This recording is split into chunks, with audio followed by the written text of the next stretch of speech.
नमस्कार दोस्तों, स्वागत है आपका सीआईएसएफ एग्जाम्स बाय स्टडी फंडा में। बहुत दिन से आप लोग रिक्वेस्ट कर रहे थे कि सर नया बैच कब से आएगा, कैसे हमें तैयारी करनी चाहिए, क्या स्टडी प्लान होना चाहिए। तो आज की इस वीडियो में दोस्तों हम बात करेंगे सीआईएसएफ एसी एलडीसी एग्जाम 2025 के बारे में। एक साल के अंदर कैसे आप असिस्टेंट कमांडेंट बन सकते हो इस एग्जाम को क्रैक करके। चलिए स्टार्ट करते हैं आज का वीडियो। सबसे पहले मैं सभी लोगों से रिक्वेस्ट करना चाहूँगा कि जितने भी लोग इस वीडियो को देख रहे हैं, प्लीज़ ये वीडियो पूरा एंड तक देखना। एक ही वीडियो जो है ये आपके लिए मैं बना रहा हूँ, जिसके अंदर हम इन सब चीज़ों के ऊपर बात करेंगे, ठीक है। सबसे पहले स्टडी फंडा के बारे में, कुछ फैक्ट्स के बारे में बात करेंगे। फिर हम बात करेंगे क्या आप इस एग्ज़ाम के लिए एलिजिबल हो या नहीं हो। फिर हम बात करेंगे कंपटीशन के बारे में कि एक्चुअली आपका कंपटीशन कितने लोगों के साथ है। फिर बात करेंगे सिलेक्शन प्रोसेस के बारे में, क्योंकि बहुत सारे लोग आप में से ऐसे हैं जो फर्स्ट टाइम इस एग्ज़ाम को 2025 में देंगे। फिर हम बात करेंगे रिटर्न एग्जाम के बारे में, और बीच में काफ़ी सारी इंटरेस्टिंग चीज़ें आपको देखने को मिलेंगी। देन आपके सिलेबस के बारे में बात करेंगे, पीवाईक्यूज के एनालिसिस के बारे में बात करेंगे, बुक लिस्ट के बारे में दोस्तों बात करेंगे, कौन कौन से आपको चाहिए इस एग्जाम को क्रैक करने के लिए। सेल्फ स्टडी वर्सेस कोचिंग के बारे में बात करेंगे कि क्या एक्चुअली में आपको कोचिंग करने की आवश्यकता है या नहीं है। और लास्ट में बात करेंगे स्टडी फंडा के फाउंडेशन बैच के बारे में दोस्तों, ठीक है। अब आप में से बहुत सारे स्टूडेंट ऐसे होंगे जो फर्स्ट टाइम इस एग्जाम को 2025 के अंदर जो है देने वाले हैं। तो अभी से जो है आपको पूरी प्रिपरेशन अपनी स्टार्ट करनी पड़ेगी, और इस एग्जाम को क्रैक करने के लिए एटलीस्ट 10-11 महीने की जो है तैयारी आपको चाहिए, क्योंकि आपके पास टाइम नहीं होता है। रीजन बिंग जॉब में बहुत सारा जो है टाइट शेड्यूल रहता है।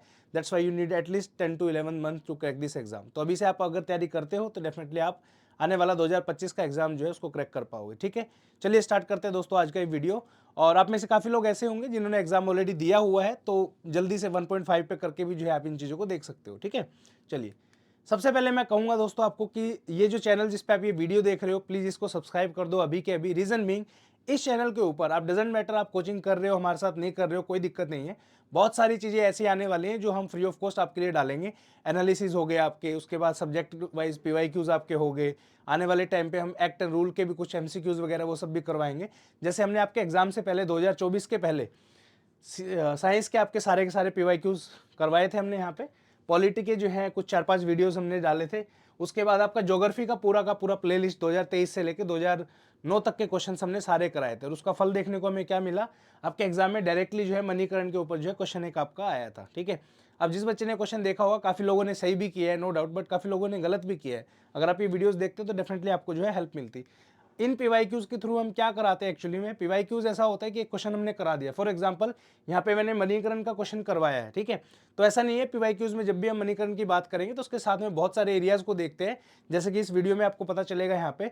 और इन फ्यूचर मान लो कभी भी जियोथर्मल एनर्जी पर कोई भी क्वेश्चन आपका आता है, जैसे इस बार मणिकरण पूछा है, हो सकता है अगली बार पूगा वैली पूछे, उससे अगली बार सोना पूछे, या अलग अलग 4 जगह के नाम दे दे आपको कि पूगा वैली जो है मणिकरण है, उसके बाद आपका जैसे राजापुरी है। तो ये प्लेसेस जो है किस चीज़ के रिगार्डिंग जो है मिलते जुलते हैं। तो इस तरीके से कई बार क्वेश्चन आपका आता है। तो ये वीडियो देखिए जो मैंने 2012 की पीवाईक्यूज वीडियो में जो है कवर किया था ज्योग्राफी की। Geothermal power plant of Manikaran is located in Pradesh. Manikaran जो है आपका हिमाचल प्रदेश डाइवर्जन हो जाता है, एक रास्ता आपका मनाली की तरफ जाता है आपकी मणिकरण बहुत फेमस है। यहाँ पे गुरुद्वारा भी है और एक शिव टेम्पल है, शिव टेम्पल स्टेशन है, और वहाँ पे जो है काफी फेमस है वो, ठीक है। तो इंडिया में और कहाँ कहाँ पे आपको जियोथर्मल लोकेशन देखने को मिलेगी। उसके बाद अगर लद्दाख बाइक ट्रिप पे गया हुआ है एक्सपेडिशन, तो इस तरीके से हमने जो है इन क्वेश्चंस को बहुत अच्छे तरीके से जो है कवर किया है। तो काफ़ी एडवांटेज आपको रहेगा अगर आप इस चैनल को फॉलो करते हैं। तो उसके अलावा आने वाली जितनी भी आपकी अपडेट्स है सीआईएसएफ एग्जाम्स के रिगार्डिंग, आपको कहीं भटकने की आवश्यकता नहीं है। सब कुछ आपको इसी चैनल पे मिल जाएगा, चाहे वो रिटर्न रिजल्ट हो, फाइनल सिलेक्शन हो, ट्रेनिंग के लिए मोटिवेशन हो, टॉपर्स के जो है आपके पॉडकास्ट हो, सब जो है इसी चैनल पर आपके आने वाले। तो अभी के अभी इस चैनल को फॉलो कर दीजिए, ठीक है। चलिए आगे चलते हैं। हाँ, इसका एक चीज़ और है, इसका जो है आपको टेलीग्राम का ग्रुप भी एक डेडिकेटेड है, उसका लिंक वीडियो की डिस्क्रिप्शन में मिल जाएगा, उसको भी आप फॉलो कर सकते हो। तो क्योंकि पीडीएफ वगैरह काफ़ी सारी हम वहीं पे डालते हैं दोस्तों, ठीक है। चलो अब बात करते हैं स्टडी फंडा के बारे में। तो सीआईएसएफ एग्जाम्स का जो है जब हमने इसको स्टार्ट किया था, इवन आज भी आप देखो कि कोई भी ऐसा इंस्टीट्यूशन नहीं है जो डेडिकेटेडली सीआईएसएफ एग्जाम्स को जो है, जो आपका ये वाला एग्जाम है सीआईएसएफ एसी एलडीसी का, इसको डेडिकेटेडली जो है कवर करता है, ठीक है। बहुत सारे वीडियोस आपको मिल जाएंगे। मैंने देखा है यूट्यूब पे कुछ लोगों ने जो है सिर्फ जीएस के आंसर की डाली हुई है, कुछ लोगों ने रैंडमली आपका एक्ट एंड रूल की कोई छोटी मोटी वीडियो बना दी। But up to the level of an officer, जो ये एग्जाम है यूपीएससी का, इस लेवल का पूरा डिटेल में कहीं पे भी आपको चीज़ें देखने को नहीं मिलेगी। बट कुछ चीज़ें ऐसी होंगी जो आपकी बेसिक चीज़ें हैं, वो सारी की सारी हम फ्री ऑफ कॉस्ट आपके चैनल के ऊपर जो है कराएंगे, ठीक है। तो स्टडी फंडा ने जो है सीआईएसएफ एग्जाम्स को जो है शुरू किया था, एसी एलडीसी एग्जाम को 2019 के अंदर। हमने CISF ACLDC एग्जाम का लास्ट 10 डेज के लिए जो है revision material kind of thing जो है वो रिलीज किया था।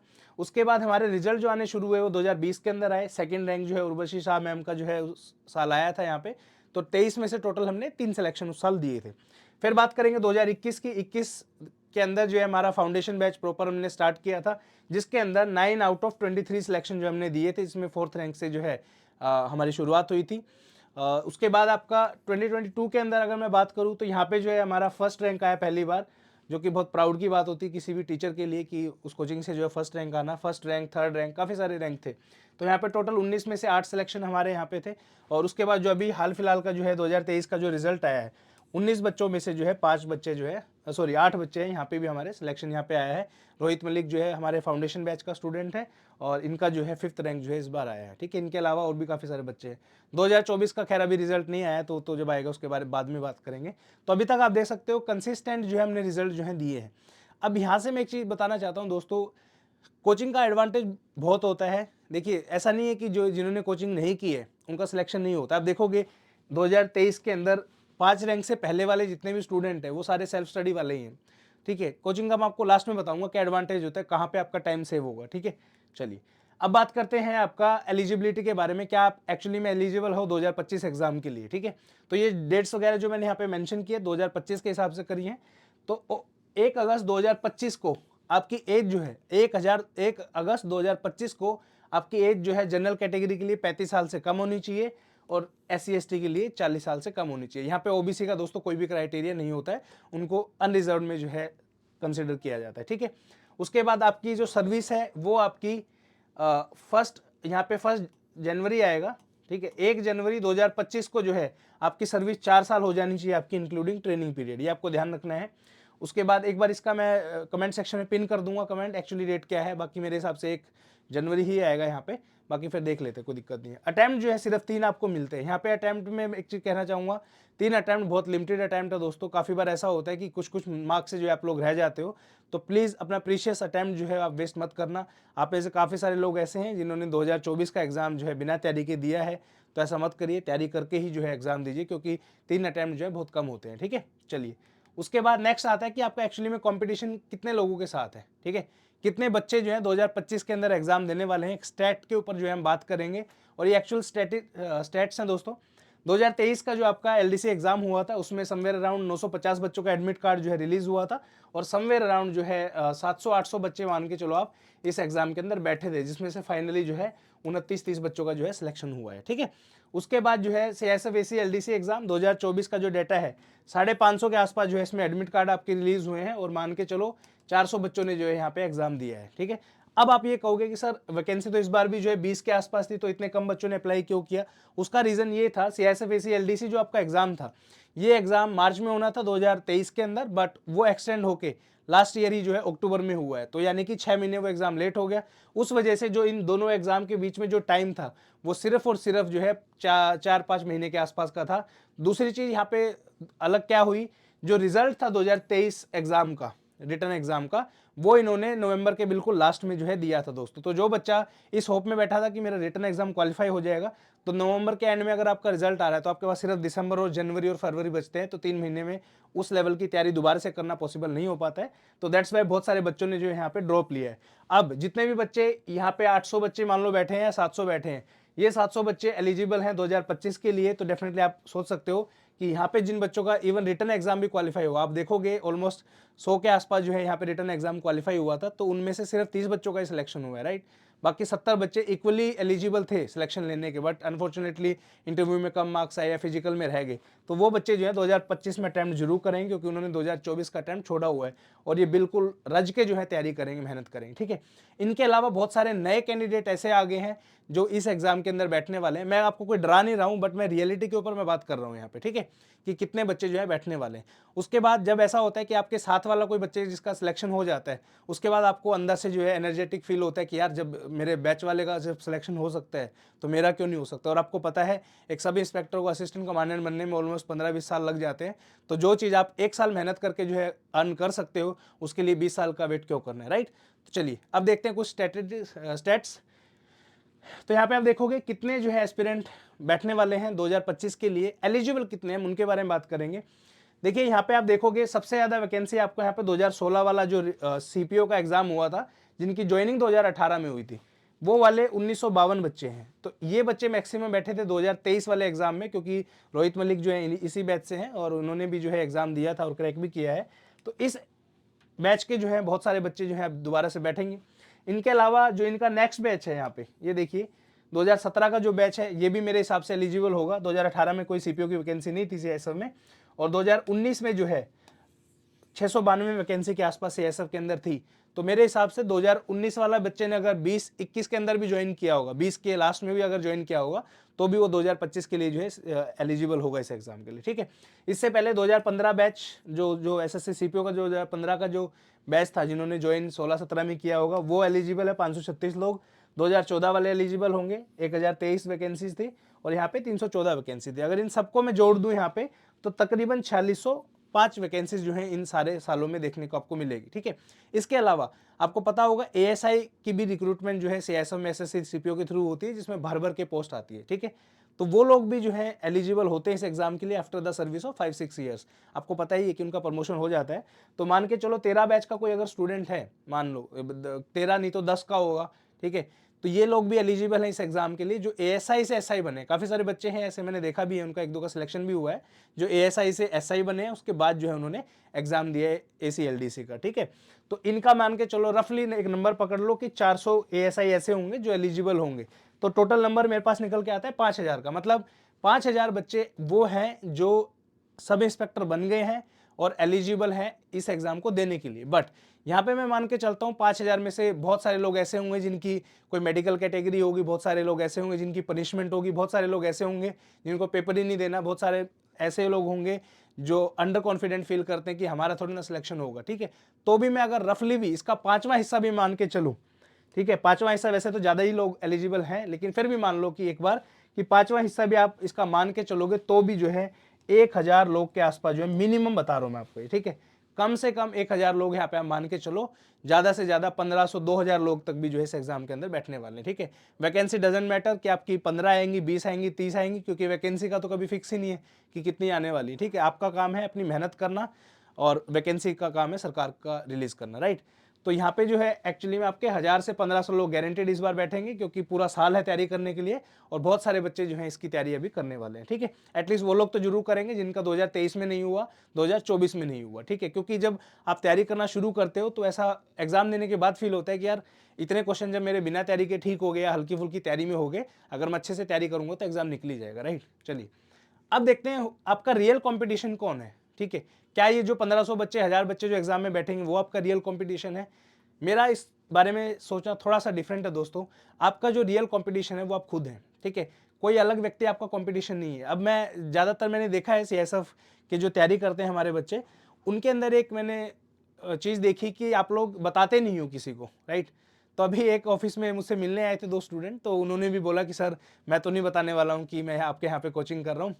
तो आई वॉज लाइक कि ठीक है कोई दिक्कत नहीं, आप मत बताइए। मैंने पूछा कि क्या रीज़न आप नहीं बताना चाहते?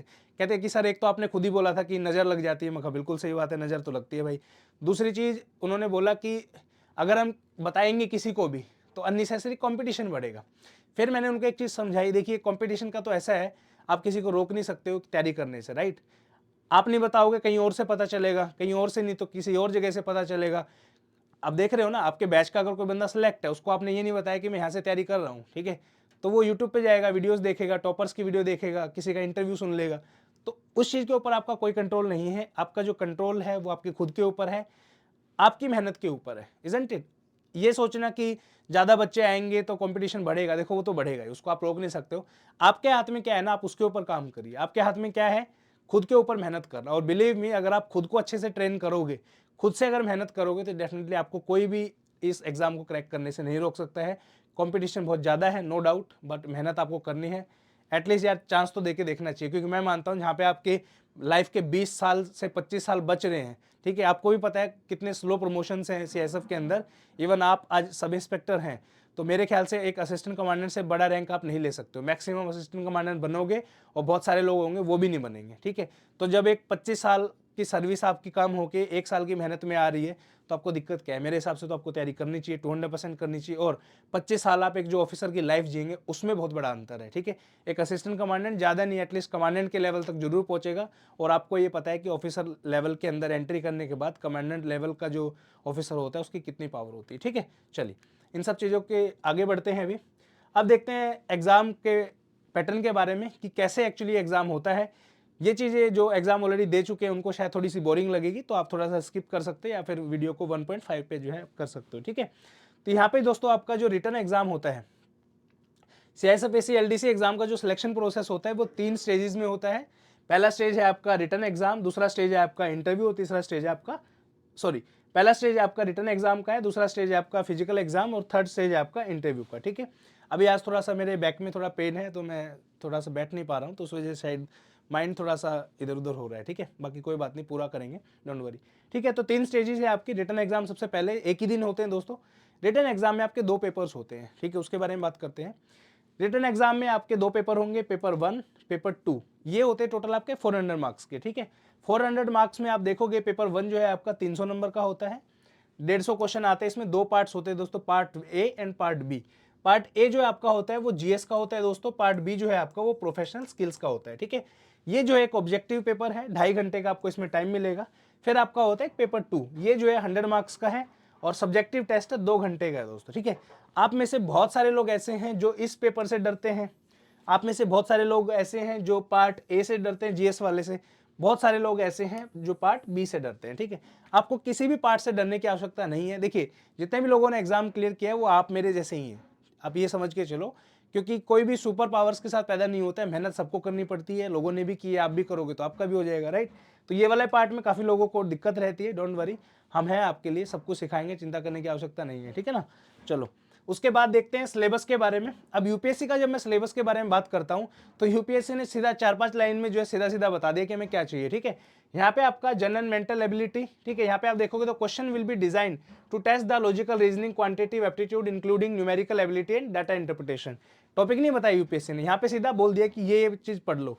जनरल साइंस के बारे में बात की जाए तो test general awareness, scientific temper, comprehension and appreciation of scientific phenomena of everyday observation including new areas of information technology, biotechnology and environmental science. उसके बाद है current event of national and international importance. Question will test the candidate awareness of current event of national international importance in the broad areas of culture, music, art, literature, sports, governance, societal and development issues, industry, business, globalization and interplay among the nations. ठीक है, ये syllabus UPSC ने दिया है। ये part A का syllabus है दोस्तों सिर्फ। उसके बाद लास्ट है आपका general awareness. Question shall be aim to test candidate general awareness and would inter alia include question to test basic knowledge of history, India and world geography as well as the India polity and economy. अब यहाँ पे इन्होंने सिर्फ subject लिखा है economy, ये तो नहीं बताया कि इकोनॉमी में क्या पूछेंगे। पॉलिटी लिख दिया, पॉलिटी में ये तो नहीं बताया कि क्या लिखेंगे, इजंट इट। तो ये बहुत छोटे उसमें जो है यूपीएससी ने सिलेबस दिया है आपको। अब ये कितना डेप्थ में पढ़ना है, देखिए यही फर्क होता है जब आप सेल्फ स्टडी करते हो और कोई कोचिंग ज्वाइन करते हो। कोचिंग ज्वाइन करने से आपको बेनिफिट ये रहता है कि जो सिलेबस आपका ये है इसको आपको डिकोड करके बताया जाएगा। वो काम मैं आपके लिए बिल्कुल फ्री ऑफ कॉस्ट करूंगा, आपको चिंता करने की बिल्कुल आवश्यकता नहीं है। वीडियो को एंड तक पूरा देखना। इसका जो सिलेबस है अगर इसको आप डिकोड करोगे तो आपका सिलेबस जो है डिकोड होकर ये बनता है कि भाई आपका मैथ और डाटा इंटरप्रिटेशन जो है आपका आएगा, दूसरा आपका साइंस आएगा, तीसरा आपका करंट अफेयर आएगा, चौथा आपका history of India, world geography, polity and economy. इसके अलावा जो है इसमें एनवायरनमेंट भी आएगा। कहाँ, इसमें तो कहीं लिखा नहीं अलग से एनवायरनमेंट, देखो आप टॉपिक में लिखा हुआ है भाई, ये लिखा देखो, बायोटेक्नोलॉजी एंड एनवायरमेंटल साइंस, ठीक है। अभी तक पिछले जो कुछ साल होते थे 2022 तक, 17-18 से 22 तक जो है आपका इवन 23 तक भी एनवायरनमेंट का कोई भी क्वेश्चन नहीं था। बट इस बार जो है 2024 में दोस्तों एनवायरनमेंट के 3 क्वेश्चन इन्होंने डाले थे। जिन्होंने एग्जाम दिया है आपने इकोटोन का क्वेश्चन वहां पे देखा होगा, वो एनवायरनमेंट का ही क्वेश्चन आपका है दोस्तों, ठीक है ना। तो एनवायरनमेंट भी आपको पढ़नी पड़ेगी, तो ऐड यहाँ पे 5वां सब्जेक्ट कर लो एनवायरनमेंट।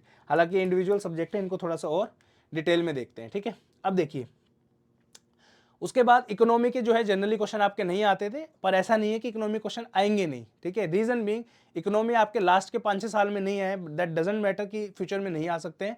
तो हम ये कोशिश करेंगे कि हम सारे सब्जेक्ट को जो है कवर करेंगे।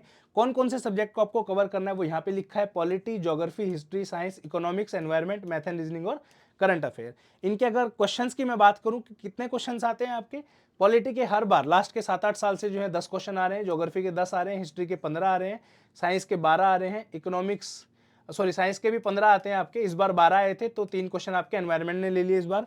उसके बाद क्या बोलते हैं आपके मैथ एंड रीजनिंग के 15 क्वेश्चन और करंट अफेयर के आपके 15 क्वेश्चन, ठीक है। अब मैंने बोला कि इकोनॉमिक्स के जो है अभी क्वेश्चन नहीं आते हैं यहाँ पे, ठीक है।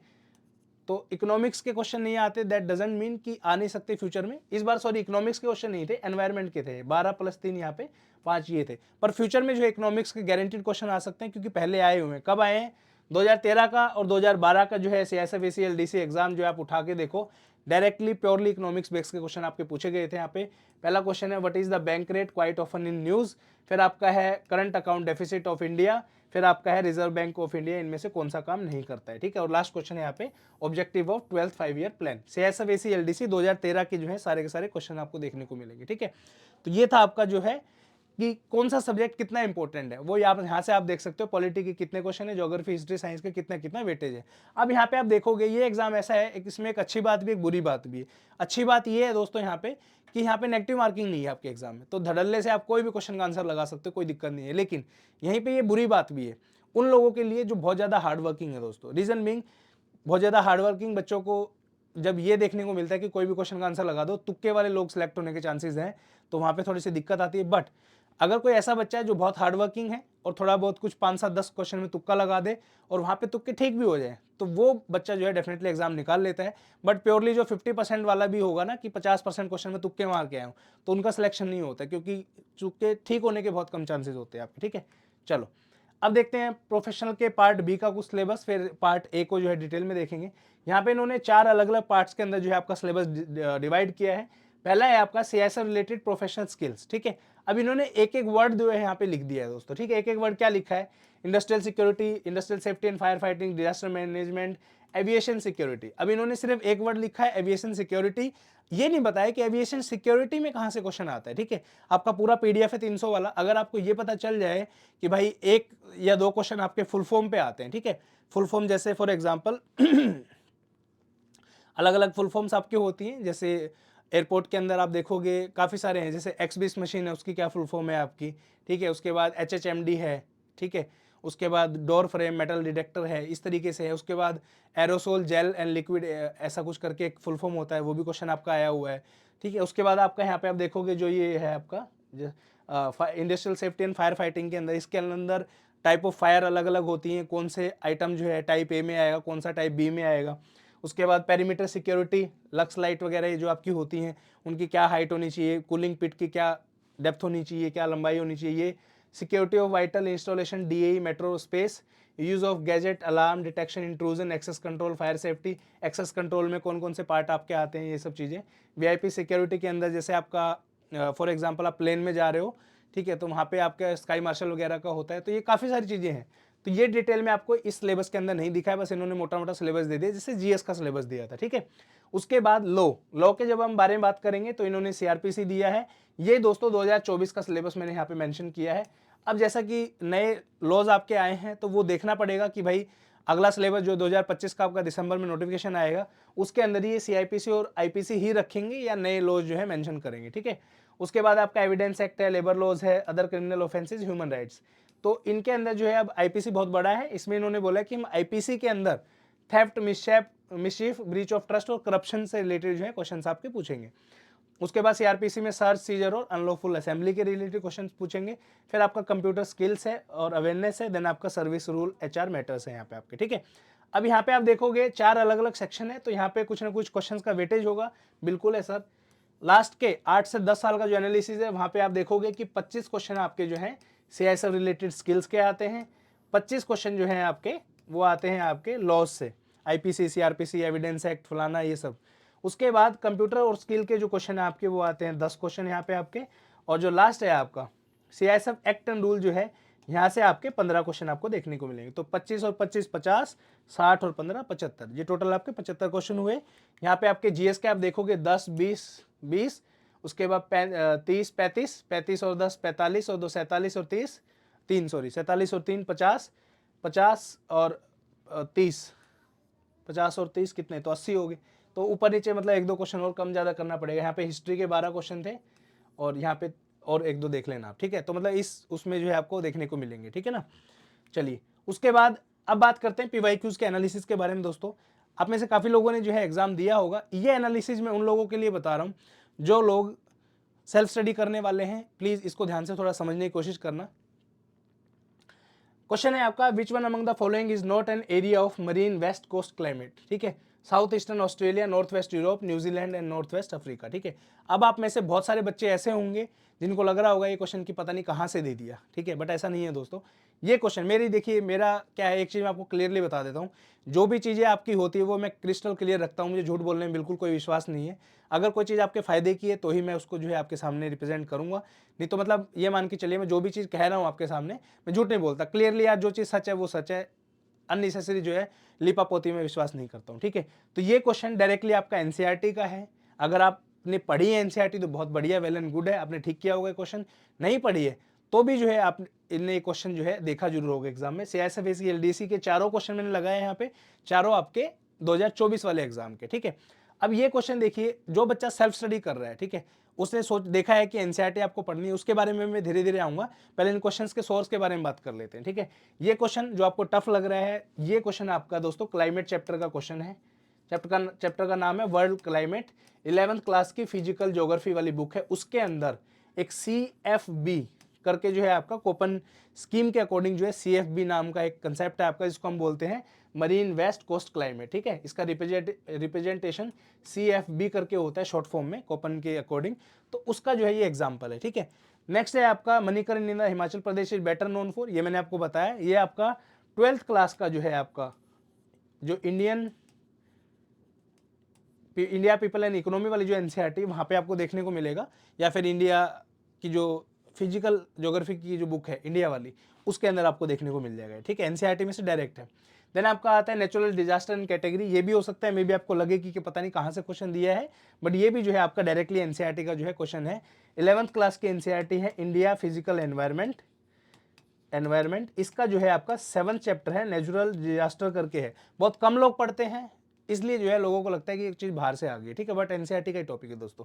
नेक्स्ट है आपका consider the following geographical conditions, well drained rich friable loams containing फल। ये जो भी है आपका, ये जो है आपका कॉफी से रिलेटेड है, और ये जो चीज़ आप यहाँ पे देख रहे हो ये चीज़ भी जो है आपकी डायरेक्टली एनसीईआरटी से है। 12th क्लास की एनसीईआरटी है, India people and economy. Chapter का नाम है आपका आई थिंक प्राइमरी एक्टिविटी, जिसके अंदर आपका एग्रीकल्चर, सबसिस्टेंस एग्रीकल्चर वगैरह ये सब चीज़ें कवर होती हैं। तो वहाँ से डायरेक्टली जो है एनसीईआरटी का क्वेश्चन है दोस्तों, ठीक है।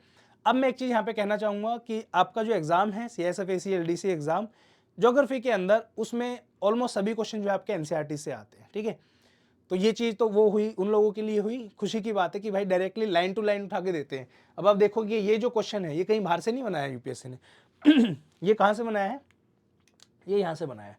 11th क्लास के एनसीईआरटी, चैप्टर का नाम है climate, world climate. I think 15वां-16वां चैप्टर के आसपास होगा ये देखिए आप, मरीन वेस्ट कोस्ट क्लाइमेट। ये अलग अलग ऑप्शन आपको दिए हैं, नॉर्थ वेस्टर्न यूरोप, ठीक है, ये आ गया नॉर्थ वेस्टर्न यूरोप।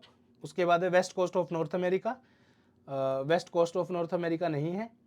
उसके बाद है आपका north of California, southern Chile, south eastern Australia, तो ये आपका साउथ ईस्टर्न ऑस्ट्रेलिया आ गया ऑप्शन। और लास्ट है आपका न्यूजीलैंड, तो ये न्यूजीलैंड आ गया। तो ये तीनों तो होते हैं, कौन सा नहीं होता है वो क्वेश्चन में पूछा है, तो इसका आंसर करेक्ट आएगा नॉर्थ वेस्ट अफ्रीका, ठीक है। थोड़ा सा अगर आप दिमाग लगाओगे तो भी आप इस क्वेश्चन को सॉल्व कर सकते हो, पर उसमें मैं अभी ज़्यादा डिटेल में नहीं जाना चाहूँगा। रीजन बिंग आप एनसीईआरटी पे अभी फोकस करिए, ठीक है। उसके बाद आपका ये वाला जो क्वेश्चन आता है ये भी डायरेक्टली आपका एनसीईआरटी से है। ये वाला जो क्वेश्चन है दोनों के दोनों क्वेश्चन आपके एनसीईआरटी से हैं। अब देखिए यहाँ पे जो मेन मुद्दा आता है, ठीक है, दो बच्चे हैं तैयारी कर रहे हैं। आप लोग बहुत लोग बोलते हैं कि सर आपकी फीस बहुत महंगी है। देखिए मैं ये चीज़ बिल्कुल प्रॉपरली एडमिट करता हूँ कि हमारी फीस बहुत महंगी है, नो डाउट, इसमें कोई डाउट नहीं है दोस्तों। लेकिन उसका महंगे होने का रीज़न बहुत बड़ा है, ठीक है। अब देखिए ये तो चलो आज मैं आपको बता रहा हूँ कि कौन सी एनसीईआरटी आपको पढ़नी है, कौन सी नहीं पढ़नी, कितनी डेप्थ में पढ़नी है, सब कुछ क्रिस्टल क्लियर कर दूंगा। क्योंकि मैं ये कभी नहीं चाहता कि बच्चा मजबूरी में हमारा कोर्स ले, नहीं कि और कोई ऑप्शन नहीं है तो चलो स्टडी फंडा कोर्स लेते, ऐसा नहीं है। अगर आप खुद से मेहनत कर सकते हो, अगर आपके पास टाइम बहुत जाता है तो डेफिनेटली आप खुद से प्रिपेयर करिए, हमें कोई दिक्कत नहीं है। लेकिन जो मेहनत मैंने की है रिसर्च के अंदर, उन सब चीज़ों का अगर भाई हमें अगर कुछ लेना है तो उसकी डेफिनेटली फीस हम जरूर लेंगे, ठीक है। तो ये जो क्वेश्चन है आपका है एनसीईआरटी का ही क्वेश्चन है, चारों के चारों क्वेश्चन एनसीईआरटी के हैं। इसके अलावा भी काफी सारे क्वेश्चन आए थे इस बार, टोटल 10 क्वेश्चन थे ज्योग्राफी के, 10 में से 6-7 क्वेश्चन आपके एनसीईआरटी के थे दोस्तों, नो डाउट, ठीक है। लेकिन उनको सोल्व करने के लिए आपको बहुत मेहनत करनी पड़ती है। अब जो बिल्कुल फ्रेशर बच्चा होगा वो क्या करेगा, छठी से 12वीं की एनसीईआरटी उठाएगा, ठीक है। छठी से 12वीं की एनसीईआरटी अगर मैं आपको दिखाऊं तो ये बनती है आपकी टोटल एनसीईआरटी। टोटल एनसीईआरटी आप देखोगे तो 1000 पेजेस की है दोस्तों, ठीक है। ये देखिए आप यहाँ पे आपको टोटल 1000 पेजेस की एनसीईआरटी पढ़नी पड़ेगी। जो काम आप 1000 पेजेस की एनसीईआरटी पढ़ के करोगे, अब देखिए अभी आप मान लो आज के दिन पढ़ना स्टार्ट कर रहे हो, आपके पास टाइम ऑलरेडी कम है। फॉर एग्जाम्पल एक बच्चा है जो 1 अप्रैल से जो है ज्योग्राफी की बुक पढ़ना स्टार्ट कर रहा है, ठीक है। डेली बेसिस पे मान के चल रहा हूँ 3 से 4 घंटे आप पढ़ोगे इन एनसीईआरटी को पढ़ने के लिए। देखिए एक चीज होती है पढ़ना, दूसरा होता है उसकी फिर अंडरस्टैंडिंग लेना, तीसरा होता है उसको रिवाइज करना। इन 3 चीज़ों में एटलीस्ट, ज़्यादा नहीं मैं कह रहा हूँ, मैं खुद भी स्टूडेंट रहा हूँ यूपीएससी का और मैंने पढ़ाते हुए मुझे 7-8 साल हो गए। इस चीज़ को करने के लिए मिनिमम से मिनिमम आपको 2 महीने का टाइम दोस्तों 200% चाहिए। उसके बाद भी कोई भी क्वेश्चन आप सोल्व करने बैठोगे तो 10 में से 4-5 क्वेश्चन के आसपास जो है बना पाओगे। रीजन बीइंग रिटेनिंग कैपेसिटी बहुत कम होती है। उसका रीजन क्या है, एनसीईआरटीज हैं, बहुत सारी चीज़ें डायग्राम के थ्रू नहीं दी हुई है, यहाँ पे बहुत सारी चीज़ें मिसिंग भी है। काफ़ी बार ऐसा होता है कि क्वेश्चन थोड़ा सा हटके अगर पूछ ले तो आप वो क्वेश्चन सोल्व नहीं कर पाते हो, ठीक है। तो ये रीज़न है। अब देखिए इसका जो है सॉल्यूशन स्टडी फंडा ने क्या निकाला है वो आपको मैं दिखाता हूँ, जस्ट अ सेकेंड। ये देखिए ये है आपकी ज्योग्राफी। जो बच्चे खुद से पढ़ रहे हैं वो 1000 पेजेस की बुक पढ़ेंगे।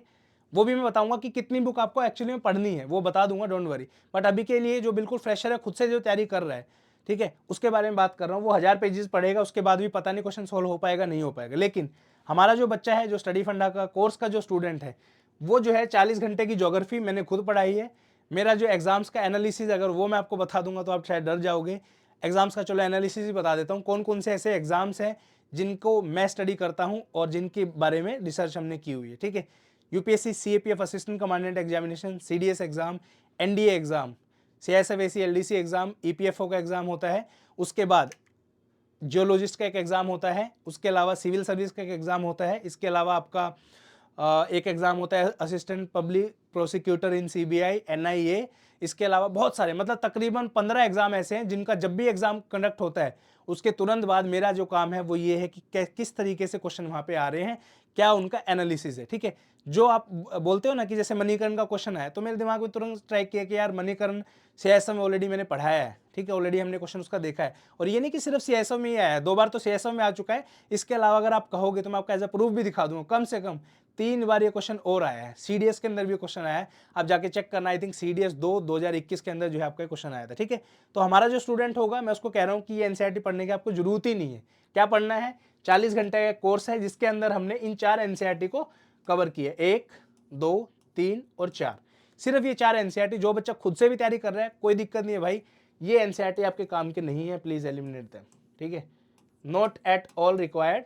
सिर्फ आपको 11th क्लास की ये एनसीईआरटी, ये और ये 4 एनसीईआरटी पढ़नी है। प्लस में साथ में थोड़ा सा मैं यहाँ पे बोलूंगा आपको, प्लस में 2 टॉपिक यहाँ पे मेंशन कर रहा हूँ। पहला है आपका बेसिक्स ऑफ अर्थ, ठीक है, बेसिक्स ऑफ अर्थ। ये बेसिक्स ऑफ अर्थ में क्या आता है आपका, लैटिट्यूड आ गया, लॉन्गिट्यूड आ गया, ठीक है। क्योंकि लैटिट्यूड लॉन्गिट्यूड आपको ना इस वाली बुक के अंदर देखने को नहीं मिलेगी मेरे दोस्तों, वो आपको खुद से छठी क्लास के एनसीईआरटी से पढ़ने पड़ेंगे, लैटिट्यूड और लॉन्गिट्यूड। इसके बेसिस पे आपका टाइम जोन, ठीक है, टाइम जोन का भी क्वेश्चन आपके एग्जाम में 2000 आई थिंक 10-11 में आप पुराने क्वेश्चंस देखना, उसके अंदर आया हुआ है।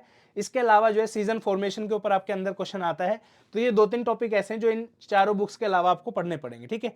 अब खुद सोच के चलो, ये तो चलो आज मैंने आपको बता दी, तो आपका कितना टाइम यहाँ पे सेव हो गया। अब ये चारों बुकें हैं समवेयर अराउंड 400 पेज 500 पेज के आसपास होंगी, यानी कि आपका आधा काम जो है सिर्फ ये वीडियो देखने से ही कम हो गया। जो 1000 पन्ने आप पढ़ने वाले थे, अब खुद से अगर आप पढ़ोगे सिर्फ 500 पन्ने पढ़ने, ठीक है। अनदर थिंग, अगर आप खुद से तैयारी कर रहे हो तो डेफिनेटली आपको नोट्स भी बनाने पड़ेंगे। तो 2 से 3 महीने का आपका ये पूरा प्रोजेक्ट है अगर आप इसको खुद से देखोगे पूरे को, ठीक है। मान के चलो आप सिर्फ ये 4 एनसीईआरटी पढ़ रहे हो तो भी आपको एटलीस्ट 1.5 से 2 महीने लगेंगे इंक्लूडिंग नोट्स। अब हमारे स्टूडेंट को मैं क्या बोलता हूं कि भाई नोट्स बनाने में टाइम वेस्ट मत करो, ठीक है। Reason being, just a second ma'am, एक बार वो पॉलिटी और उसके नोट्स दे दीजिए, एक बार सभी का एक बार बंडल दे दीजिए पूरा, ठीक है।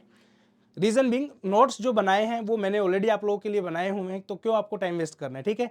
सिर्फ आपको कोर्स देखना है यहाँ पे, साथ में आपको ये खुद के नोट्स हमने बनाए हैं, इसके ज्योग्राफी के नोट्स हैं आपके, ठीक है। 160 पेजेस के जो है नोट्स हैं। अब आप बोलोगे सर इतनी तो आपने तारीफ कर दी, क्या इसमें से कुछ आया है? बिल्कुल आया है, वो मैं आपको दिखाता हूँ, ठीक है, ये है आपका ज्योग्राफी। ठीक है, पहले नोट्स दिखा देता हूँ, जस्ट अ सेकेंड। टोटल जो है हमारे सारे के सारे 5 सब्जेक्ट के नोट है वो ये है, तकरीबन 500 से 600 पेजेस के हैं, कलरफुल नोट्स हैं आपके। ये ज्योग्राफी के नोट्स हैं मेरे, सिर्फ 160 पेजेस के आसपास बने हैं, और अगर इनको ढंग से आप देखोगे तो वो तकरीबन आपके जो है सिर्फ 100 पेजेस ही निकल के आएंगे। रीज़न बीइंग ये सारे के सारे बुक के लेट के अंदर जो है हमने इसके अंदर बहुत सारे वो डाले हैं, आपके डायग्राम्स जो हैं वो डाले हुए हैं। रीज़न बीइंग डायग्राम डालने से क्या होता है, आपको अंडरस्टैंडिंग बहुत बड़े लेवल की हो जाती है। ठीक है, अब आप बोलोगे सर आपके उस कोर्स में से कुछ क्वेश्चन आए हैं, बिल्कुल आए हैं, वो मैं आपको दिखा देता हूं। हालांकि ये क्वेश्चन आपको एनसीईआरटी के अंदर भी मिलेंगे, मैं अगेन दोबारा से बोल रहा हूं कि आपको ये क्वेश्चन एनसीईआरटी के अंदर भी मिलेंगे, लेकिन एनसीईआरटी के अंदर जो चीज़ नहीं मिलेगी वो ये है, आपको ये बताने वाला कोई नहीं होगा कि भाई इसके ऊपर क्वेश्चन आपका आ सकता है, इसके ऊपर आपका क्वेश्चन आ सकता है, इसके ऊपर आपका क्वेश्चन आ सकता है। ठीक है, मैं आपको दिखाता हूँ एक कौन कौन से क्वेश्चन इसमें से आए हैं। ये वाला क्वेश्चन जो है डायरेक्टली मैंने खुद पढ़ाया है, हमारे कोर्स के नोट्स के अंदर से आया हुआ है। ये वाला क्वेश्चन अभी इसका मैं आपको क्लिप दिखाऊंगा, एक वीडियो वाला। ये वाला क्वेश्चन जो है बिल्कुल गारंटेड हमारे कोर्स से आया है, हमने कराया है। इस वाले क्वेश्चन के अंदर थोड़ा सा जो है आपको प्रेजेंस ऑफ माइंड चाहिएगा। इसका करेक्ट आंसर आएगा श्री गंगानगर। आंसर की में हमने इसका आंसर नैनीताल बताया था, बट चेक करने के बाद पता चला गंगानगर इसका आंसर है। ठीक है, उसके बाद ये वाला क्वेश्चन कॉफी वाला है, बिल्कुल हमारे कोर्स से ही आया है। देन आपका मणिकरण हो गया, ये वाला क्वेश्चन भी हमारे उससे आया, ये हमारे उससे नहीं आया है क्योंकि ये हमने नहीं पढ़ाया था। ठीक है, ये वाला क्वेश्चन 200% हमारे कोर्स को अगर आप पूरा देखोगे तो आप सोल्व करके आओगे। और लास्ट में ये वाला क्वेश्चन भी जो है डायरेक्टली आप हमारे कोर्स से चेकआउट कर सकते हो। ठीक है, अब दिखाता हूं मैं आपको छोटे मोटे प्रूफ। ठीक है, what you will do is कि आप ये एनसीईआरटी पढ़ोगे, यहाँ से एनसीईआरटी पढ़ के आधी चीजें आपको समझ में आएंगी, आधी नहीं आएंगी। हमने अपने कोर्स के अंदर क्या किया है, हमने अपने कोर्स के अंदर ये वाली मेरी एक स्लाइड है, इसको प्रॉपर ये ना अलग अलग है, जैसे यहाँ पे CF भी आपको दिख रहा होगा, यहीं पे इसका CFA होता है एक, इस तरीके से अलग अलग अल्फाबेट होती है यहाँ पे। ठीक है, जैसे marine west coast climate CFB है यहाँ पे, तो मैंने सारे के सारे जो है यहाँ पे मेंशन करे हैं। CISF फाउंडेशन कोर्स का जो है ये आपका लेक्चर है, आप जाके चेकआउट भी कर सकते हो, कोई दिक्कत नहीं है। पूरा प्रॉपर मैंने एक एक इसमें जो है सारे के सारे नाम आपको समझाए हैं। ठीक है, ये फर्क रहता है कोचिंग का। आप लोग बोलते हो ना कि कोचिंग से होता क्या है, कोचिंग से ये होता है, अब आप इस चीज़ को पढ़ रहे हो, बोरिंग लगेगी, याद रहे ना रहे पेपर में, लेकिन ये चीज़ गारंटेड आपको याद रहेगी। दूसरी चीज़, इस चीज़ को क्वेश्चन को सॉल्व कैसे करना है वो भी हमने इस लेक्चर में बताया कि ऐसे क्वेश्चन अगर आते हैं तो कैसे उसको प्रेजेंस ऑफ माइंड से सॉल्व कर सकते हैं। ठीक है, चलिए उसके बाद ये वाला जो क्वेश्चन आप देखोगे, ये वाला क्वेश्चन भी आप देखिए सेम टू सेम है। ये वाला आपका फाउंडेशन बैच का है, यहाँ पे मेरा फोटो है, मैंने खुद प्रॉपर जो है ये पढ़ाया था यहाँ पे। ठीक है, इसका एक वीडियो भी होगा शायद, ये देखिए। नेक्स्ट आपका क्लासिफिकेशन ऑफ नेचुरल डिजास्टर, ये बहुत इंपॉर्टेंट है। एक टेबल जो है आपको दिलो दिमाग में बैठा लो। ठीक है, यहाँ से बहुत सारे क्वेश्चन आपको देखने को मिलेंगे। अब इसमें जो है क्लासिफिकेशन ऑफ नेचुरल डिजास्टर को 4 कैटेगरीज के अंदर डिवाइड किया गया है। पहला है एटमॉस्फेरिक डिजास्टर, दूसरा है टेरेस्ट्रियल डिजास्टर, तीसरा आपका एक्वेटिक, चौथा है आपका बायोलॉजिकल। ठीक है, बायोलॉजिकल से शुरू करते हैं। बायोलॉजिकल डिजास्टर वो होते हैं जो प्लांट और एनिमल्स की वजह से जो है होते हैं। लोकस्ट अटैक जो है 2021 या 22 के अंदर बहुत न्यूज़ में था, उसका एक छोटा सा क्लिप आपको दिखाता हूँ जिससे देखिए।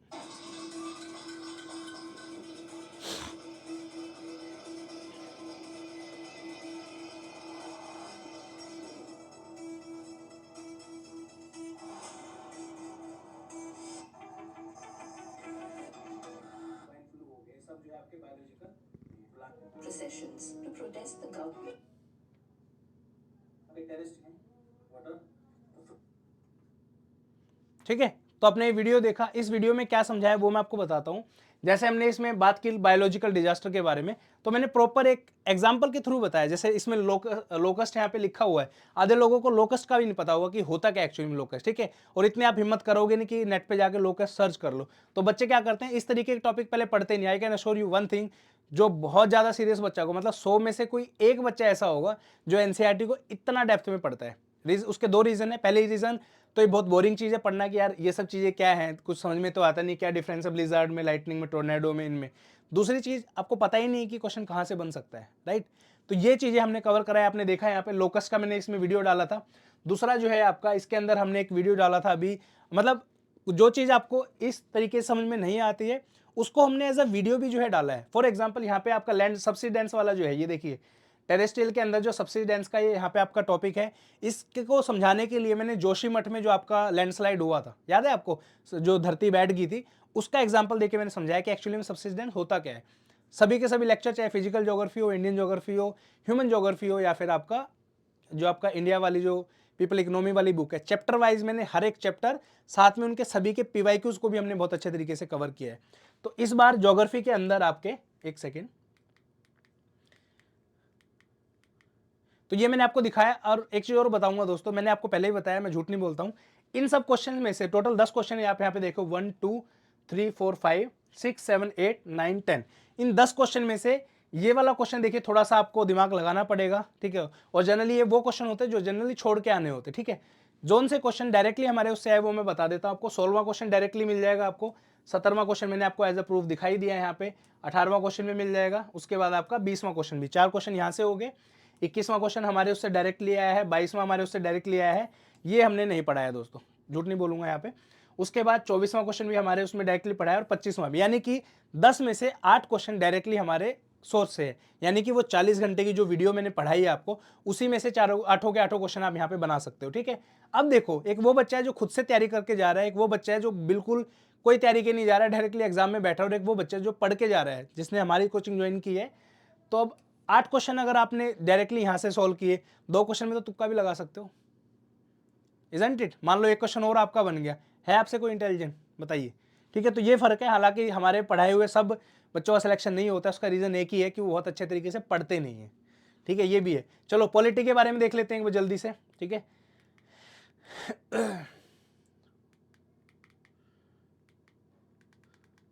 ठीक है, तो बुक जो फ्रेशर जो मिस्टेक करते हैं, जो सेल्फ स्टडी वाले जो तैयारी कर रहे हैं, उनकी मिस्टेक्स के बारे में मैं बात करूं तो पॉलिटी के लिए वो इंडियन लक्ष्मीकांत की बुक उठा के भागते हैं डायरेक्टली, ठीक है, जो कि 1000 पन्नों की आती है आपकी।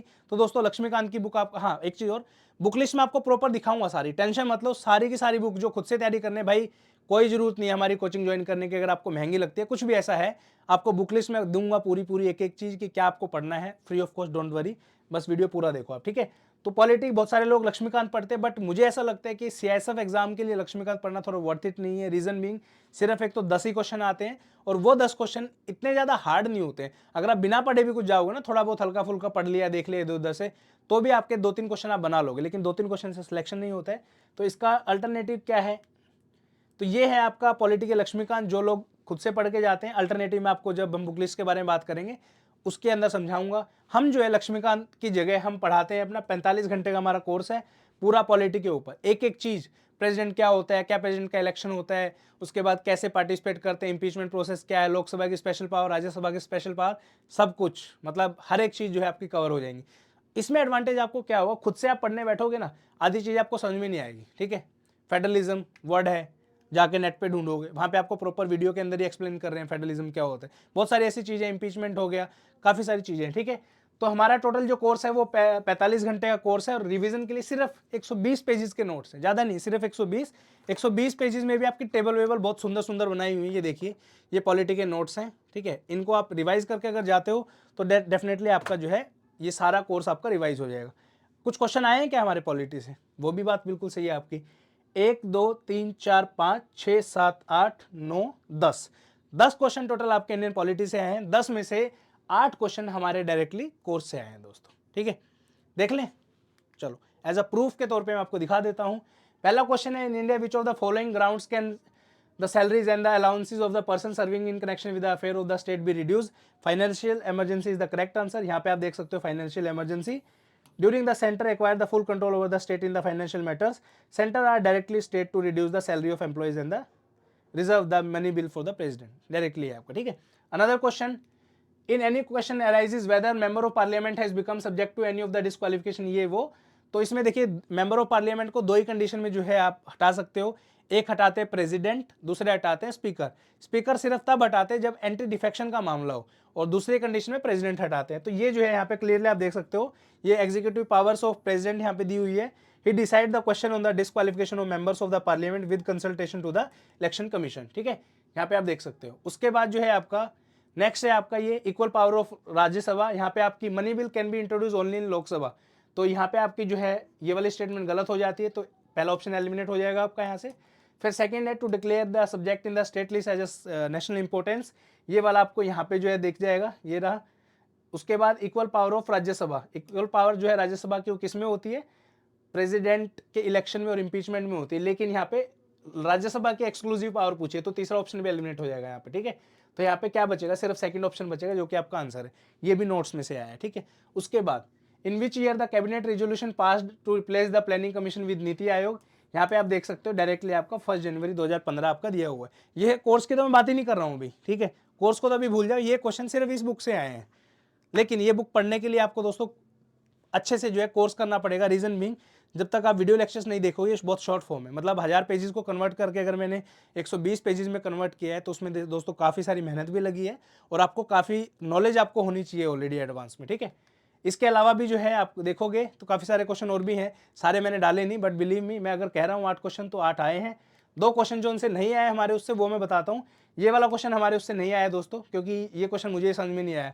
एक्चुअली में जो है ना, कमेटी ऑन पटिशन एक राज्यसभा की कमेटी होती है और 10% एक्चुअली होता है, ठीक है। आपने जनरली काफ़ी बच्चों का एक्सक्यूज सुना होगा कि कोरम का 10% होता है, बट इस कमेटी में टोटल मेंबर 10 होते हैं, तो 10 का जो 1% 10% आएगा वो 1 आएगा, बट इस कमेटी के हिसाब से जो मिनिमम कोरम है वो 5 लोगों का है, ठीक है।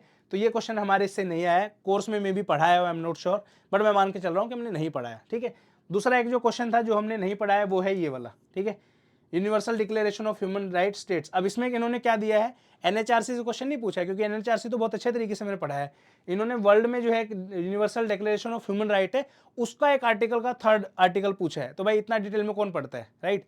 तो ये भी क्वेश्चन हमारे उससे नहीं आया। बाकी आपका 36वां क्वेश्चन, 37वां क्वेश्चन, 38वां क्वेश्चन, 40वां क्वेश्चन, 41, 42, 43, ठीक है, और ये आपका 45, ये सारे क्वेश्चन हमने अपने कोर्स में भी कराए हैं, सारे क्वेश्चन आपको नोट्स में मिल जाएंगे, ठीक है। ये फर्क है कोचिंग का दोस्तों। अब बताओ, एक कंडीशन ऐसी है जिसमें आप लक्ष्मीकांत पढ़ रहे हो 1000 पेजेस की, कुछ आइडिया नहीं है कहाँ से क्वेश्चन आ रहा है कहाँ से नहीं आ रहा है। दूसरी कंडीशन में आप 45 घंटे का कोर्स आप देख रहे हो, वीडियो लेक्चर्स, साथ में एक चीज़ और खास बताता हूँ आपको, हमारी जो भी कोर्स हम करवा रहे हैं, हर कोर्स के अंदर हर लेक्चर के एंड में आपको पीवाईक्यूज मिल जाएंगे यूपीएससी के, ठीक है। सीएपीएफ, सीडीएस, एनडीए, सीआईए, सब इन सब एग्जाम में जो भी आपके पर्टिकुलर उस टॉपिक से जो भी क्वेश्चन आए हैं वो सब हमने अपने इस लेक्चर्स के अंदर कवर करें, और साथ में आपको 120 पेजेस के नोट्स भी मिल जाएंगे। मतलब आपको कुछ बनाना ही नहीं है, आपको कोई हार्डवर्क नहीं करना, आपको सिर्फ वीडियो लेक्चर देखने और पढ़ना है, दैट्स इट, ठीक है। चलो, बहुत हो गया तारीफ अभी कोर्स के बारे में, अभी थोड़ी सी बात कर लेते हैं कि एक्चुअली में फिर करना कैसे है। जो लोग खुद से तैयारी कर रहे हैं उनके लिए मैं आपको बता देता हूँ, अभी बुक लिस्ट को देखते हैं कि क्या क्या पढ़ना है आपको यहाँ पे, ठीक है। और is it possible to crack this exam with the self preparation? बिल्कुल पॉसिबल है। All India rank 2 Avneesh Ahlawat sir ने इस एग्जाम को सेल्फ स्टडी से जो है क्रैक किया है, मेरे जानकार हैं, और बाकी लोगों को देखिए मैं जानता नहीं हूँ, इसलिए मैंने सिर्फ इनका नाम मेंशन यहाँ पे किया है, ठीक है। तो इन्होंने खुद से तैयारी की है, नो डाउट। देखिए पीवाईक्यूज वगैरह की हेल्प तो सब लेते ही हैं, but he is the sole person जिन्होंने खुद से हार्डवर्क करके जो इन चीज़ों को किया है। जब मेरी इनसे बात हुई तो इन्होंने जो है स्पेक्ट्रम पढ़ी थी प्रॉपर, बट मैं आपको बताना चाहता हूँ स्पेक्ट्रम जो है आज के दिन रेलेवेंट नहीं है दोस्तों। रीजन बीइंग, स्पेक्ट्रम अगेन आपकी 1000 पन्नों की बुक है, सेम,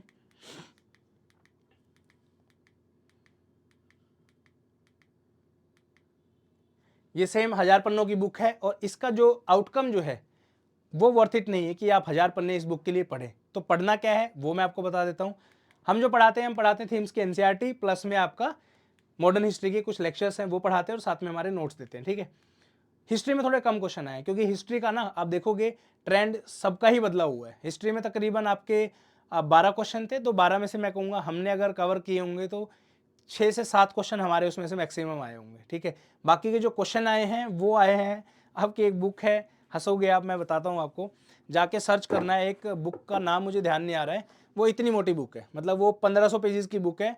सीएपीएफ के अंदर भी उसी से क्वेश्चन आए हैं आपके, सीडीएस के अंदर भी उसी से आए हैं, एनडीए के अंदर भी उसी से आए हैं, और आपके सीआईएसएफ के अंदर भी उसी से आए, 4-5 क्वेश्चन है।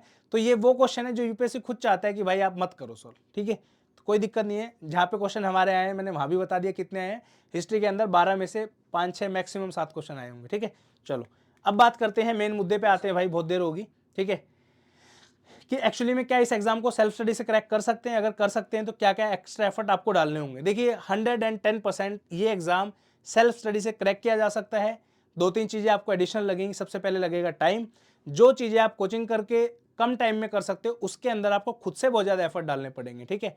लेकिन ये श्योरिटी नहीं है कि जो आप पढ़ रहे हो वो बिल्कुल राइट डायरेक्शन है। रीजन बीइंग, ये आप अपने तरीके से पढ़ रहे हो, जो बुक लिस्ट आपने सुनी है उसके हिसाब से पढ़ रहे हो आप, जो टॉपर्स ने बताया। मान लीजिए आपको किसी 2020 के टॉपर ने बताया कि भाई स्पेक्ट्रम पढ़ ले, टॉपर को ये नहीं पता ना 23 के एग्जाम में क्या चल रहा है, 24 के एग्जाम में क्या चल रहा है, ठीक है। मैं ये नहीं कह रहा हूँ कि टॉपर की नॉलेज में कोई कमी है, बट वो अपडेटेड नहीं है एग्जाम पैटर्न से कि क्या क्या चेंजेस उसमें आ रहे हैं, क्वेश्चंस कहाँ से जो है वो आ रहे हैं। वो चीज़ें हम आपको बताते हैं कि भाई ये चीज़ें पढ़ो, अब लेटेस्ट ट्रेंड में ये चीज़ें हैं, ठीक है ना। तो ये है। उसके बाद आपको अटेम्प्ट अगर आपके पास ज़्यादा हैं, डेफिनेटली अगर 3 अटेम्प्ट है तो आप ट्राई कर सकते हो कि पहले अटेम्प्ट में सेल्फ प्रिपरेशन आप करो, रिजल्ट आपका आउटकम आप देख सकते हो। उसके बाद ये सारा जो खेल है ना पूरा दोस्तों, मैं आपको बताऊं, ये जो है मेहनत का है सिर्फ, ठीक है। कौन कितनी मेहनत कर सकता है, अगर आपके पास टाइम है 8-8 10-10 घंटे आप पढ़ सकते हो तो बिल्कुल पढ़िए, कोई दिक्कत नहीं है। चलो अब बात करते हैं बुक लिस्ट के बारे में दोस्तों। मुझे कोई इस बात को बोलने में कोई वो नहीं है कि आप खुद से तैयारी नहीं कर सकते, आप बिल्कुल कर सकते हो, 200% कर सकते हो। ये बुक लिस्ट है, इसको फॉलो कर लो, ठीक है। यहाँ पे आप देखोगे पॉलिटी के लिए हमने लुसेंट की जीके की बुक को रिकमेंड किया है instead of your Indian polity by Laxmikanth. Reason being, ये जितने भी क्वेश्चन मैंने आपको बताए, ज्यादा नहीं कहूंगा, 6-7 क्वेश्चन, कुछ एटलीस्ट कुछ क्वेश्चन ऐसे होंगे जो आपको इस बुक से कवर हो जाएंगे, लुसेंट की जीके से। लेकिन यहाँ पे हमेशा एक डाउट ये बना रहता है कि इन केस क्वेश्चन टफ आया थोड़ा सा, जैसे 2022 में आप देखोगे सियासत में पॉलिटी के थोड़े से टफ क्वेश्चन थे, 23 में भी टफ थे, तो उस कंडीशन में आपकी लुसेंट की जो बुक है ये फेल हो जाती है। रीजन बीइंग, श्योरिटी नहीं है कि लुसेंट पढ़ के क्वेश्चन सॉल्व हो जाएगा, लेकिन लक्ष्मीकांत पढ़ के हो जाएगा, बट क्या उतना टाइम आपको देना चाहिए वो आप डिसाइड करो, ठीक है। नेक्स्ट आपका ज्योग्राफी। ज्योग्राफी के लिए यही रामबाण है, 10 सालों से यहीं से क्वेश्चन आपके आ रहे हैं। 11th और 12th क्लास के एनसीईआरटी पढ़ लो, उसके अलावा कुछ नहीं पढ़ना दोस्तों, हाथ जोड़ के रिक्वेस्ट है, please don't waste your time. सारे क्वेश्चन आपके इन्हीं 4 बुक से आते हैं। सिर्फ वो 2 टॉपिक जो मैंने आपको बताए, एक आपका है सीजन फॉर्मेशन, दूसरा है आपका लैटिट्यूड लॉन्गिट्यूड और टाइम जोन का जो कंसेप्ट है वो। इसके अलावा आप लुसेंट पढ़ सकते हो फैक्ट्स के लिए, जैसे कौन सा प्लेटू कहाँ पे है, कौन सी रिवर कहाँ पे है वर्ल्ड की, ये वो इस तरीके से, ठीक है। हमारे मैपिंग के फ्री वीडियोस अवेलेबल हैं, वो भी आप देख सकते हो। हिस्ट्री की अगर मैं बात करूँ तो थीम्स की एनसीईआरटी आती है 12th क्लास की बुक, प्लस में लुसेंट पढ़ लो, कोई स्पेक्ट्रम पढ़ने की जरूरत है, कुछ नहीं पढ़ने की आवश्यकता, सिर्फ ये 2 बुक पढ़ लो। जो क्वेश्चन बाहर से आ रहे हैं उन क्वेश्चंस को आप छोड़ दो, क्योंकि वो वैसे भी कोई नहीं, मुझसे नहीं हुए भाई, मैं इतने दिन से पढ़ रहा हूँ, मुझे खुद नहीं आए वो क्वेश्चन, ठीक है। नेक्स्ट आपका साइंस के NCERT 9th and 10th class Lucent साथ में जो है पढ़नी है आपको। 9th और 10th से ही आपके ऑलमोस्ट सारे क्वेश्चन आते हैं, जो 1-2 बाहर से आता है वो लुसेंट कवर आपकी कर देगा। फिर आपका आता है कन्वेंशंस, एनवायरनमेंट के अंदर कन्वेंशन और बेसिक्स ऑफ इकोलॉजी। इकोलॉजी में आपके जैसे आपकी इकोटोन वगैरह होगी, डेफिनेशंस वगैरह होगी, ये जो है आपको पढ़नी है। 12th क्लास के एनसीईआरटी की बायोलॉजी की बुक आती है, उसके लास्ट के 4 चैप्टर हैं इकोलॉजी के ऊपर, वो आप पढ़ सकते हो, साथ में आपको लुसेंट भी पढ़ सकते हो आप इसमें, ठीक है। मैथ एंड रीजनिंग के लिए आप RS अग्रवाल फॉलो कर सकते हो। करंट अफेयर के लिए स्टडी फंडा की मैगजीन आप फॉलो कर सकते हो, या कोई भी वन लाइनर मैगजीन जो आपकी आती हैं उनको आप इजीली फॉलो कर सकते हो, ठीक है। उसके बाद जो आपका प्रोफेशनल स्किल्स है उसके अंदर आप देखोगे एक्ट एंड रूल के लिए तो आप CISF की वेबसाइट पे डायरेक्टली जाइए, वहाँ पे जो है आपको एक्ट एंड रूल आपको मिल जाएंगे, ठीक है। अब हम जो एक्ट एंड रूल प्रोवाइड करते हैं उसमें क्या फ़र्क होता है, जैसे फॉर एग्जांपल कहीं पे भी जैसे माइनर और मेजर पेनल्टीज़ हैं, आप तो डायरेक्टली पढ़ोगे वहाँ पे माइनर एंड मेजर पेनल्टीज़, हमने वहाँ पे ब्रैकेट में लिख के रखा है कि भाई ये क्वेश्चन आपका 5 बार आया है। CISF ACLDC 2023 में आया है, 2021 में आया है, 2022 में आया है, 2017 में आया है, ठीक है। पूरे उसमें PDF में आपको कलरफुल वो मिलेगा कि कहाँ कहाँ पे कौन कौन सा क्वेश्चन आया हुआ है, ठीक है। इसके अलावा आपको अरिहंत पढ़नी है कंप्यूटर के लिए, वो पढ़ सकते हो। लॉज की अगर बात करूँ तो स्पेसिफिक उन लॉज के रिगार्डिंग आपको PDF पढ़नी है। रीजन बीइंग उन PDF से ही आपके क्वेश्चन आते हैं, वो आपके IPC CRPC नेट से आप डाउनलोड कर लो। मटेरियल इकट्ठा करने में तो मेहनत लगती है, काफ़ी लोग बोलते हैं सर आपने तो कॉपी पेस्ट करके दे दिया मटेरियल। भाई ऐसा है, कॉपी पेस्ट करना नहीं बोलते उसको, क्योंकि कॉपी पेस्ट तो ये हुआ ना कि अगर इन लॉज को मैं दोबारा नहीं बना सकता, इजंट इट, तो वो तो मुझे ऐसे कैसे डाउनलोड करके ही प्रोवाइड करने पड़ेंगे, ठीक है। इसके अलावा आपका आता है CISF रिलेटेड मटेरियल, जैसे एविएशन सिक्योरिटी का एफसेक का मटेरियल है, इलेक्शन ड्यूटी का मटेरियल है, आपका एक्सप्लोजिव का मटेरियल है, तो ये सब भी जो है आपको ढूंढना पड़ेगा कहीं ना कहीं से अगर आप खुद से प्रिपेयर कर रहे हो तो, ठीक है। चलो ये आपकी बुक लिस्ट है, इसका PDF आपको स्टडी फंडा का जो टेलीग्राम चैनल है CISF एग्जाम्स वाला उसके अंदर मिल जाएगा, डोंट वरी। चलिए नेक्स्ट है आपका, हमारी एक्सपेक्टेशन आपसे क्या है। कोई बच्चा अगर मेरे पास आता है कि सर मुझे आपका ही कोचिंग ज्वाइन करना है इस एग्जाम के लिए, प्रिपरेशन के लिए, तो मेरी उस बच्चे से क्या एक्सपेक्टेशन रहती है। सबसे एक्सपेक्टेशन पहली ये है कि सिंसियर स्टडी आपको करनी है, 3 से 4 घंटा डेली पूरा साल, दैट्स इट, ठीक है। मुझे आपके पूरे साल में 1000 घंटे का टाइम जो है आपसे चाहिए, ठीक है, 1000 आवर्स, दैट्स इट। आप बोलोगे सर इतना टाइम, भाई अफसर भी तो बन रहे हो, ठीक है। जो चीज़ 25 साल आपको आगे लेके जाएगी उसके लिए 1000 घंटे तो दे सकते हो, कोई बड़ी बात नहीं है। अगर आप देखोगे डेली बेसिस पे अगर आप 4 घंटे पढ़ते हो, मान के चलो, ठीक है, तो 4 घंटे में आपके 250 दिन बनते हैं, ठीक है। तो ये हुआ, अगर आप इसको 3 घंटे के हिसाब से पढ़ते हो तो 3 घंटे के हिसाब से 333 दिन के आसपास बनेंगे। आपके पास दिन कितने बचे हुए हैं, 330 दिन से ज़्यादा का टाइम आपके पास अभी अवेलेबल है दोस्तों, ठीक है ना। तो बीच में छुट्टी भी आप ले सकते हो, तो उस टाइम में जब आप छुट्टी लोगे तो उस टाइम में डेली बेसिस पे आप 7-8 घंटे पढ़ सकते हो, तो उस टाइम को बढ़ा भी सकते हो। 1000 घंटे का टाइम एटलीस्ट मुझे चाहिए आपसे कि भाई इतना टाइम अगर आप पढ़ रहे हो, ये आपकी चॉइस है। आप मतलब ऐसा भी कर सकते हो कि भाई 2 दिन मस्ती करी, 3 दिन फिर लगातार 5-5, 6-6 घंटे पढ़े, ठीक है, वो भी आपकी चॉइस है, मुझे कोई दिक्कत नहीं है, जो काम मैं दूंगा सिर्फ वो पूरा होना चाहिए। तो ये मेरी एक्सपेक्टेशन है, अगर आप कोर्स ज्वाइन कर रहे हो, ऐसा ना हो कि आपने कोर्स ज्वाइन कर लिया, पढ़ाई आप कर नहीं रहे हो, फिर बाद में एग्जाम आपका क्रैक नहीं हुआ, बाद में आके हमें गालियाँ बक रहे हो कि सर आपको पढ़ाना नहीं आता, जो भी बला बला बला, ठीक है, वो काम नहीं होना चाहिए, ठीक है। चलिए, उसके बाद जो हमारा टारगेट रहेगा 2025 के लिए, क्या क्या हम करेंगे, बुक लिस्ट मैंने जो उन लोगों के लिए बता दी हैं जो लोग सेल्फ प्रिपरेशन कर रहे हैं। ये सब चीज़ें मैं अपने कोर्स के हिसाब से बता रहा हूँ जो हम फॉलो करेंगे। तो जो लोग सेल्फ स्टडी वाले हैं वो वीडियो आपकी खत्म हो गई है दोस्तों, आप जा सकते हो। लेकिन जो लोग सुनना चाहते हैं, जो कोर्स के अंदर इंटरेस्टेड हैं, क्या क्या मिलेगा क्या क्या नहीं, वो अभी तक बने रह सकते हैं, ठीक है। हम सबसे पहले लेके चलेंगे जीएस के सब्जेक्ट को। 1 अप्रैल से हमारा कोर्स शुरू होगा, 15 अगस्त तक हम पूरा जीएस का सिलेबस आपका खत्म कर देंगे, ठीक है। तकरीबन 4.5 महीने का आपका टाइम है। इसके बीच में आपके सेशंस होंगे, ऑलमोस्ट हर 1 महीने में तो एक बार तो होगा ही होगा गारंटेड, या फिर 20-25 दिन में भी कर लेंगे, जो भी मतलब जैसा रहेगा वैसा जो है आपका शेड्यूल उसमें हम बनाएंगे, ठीक है। प्रोफेशनल स्किल्स हम स्टार्ट करेंगे 15 अगस्त से लेके 30 नवंबर तक, 3.5 महीने में जो है ये सारा का सारा जो है आपका खत्म हम कर देंगे यहाँ पे, ठीक है।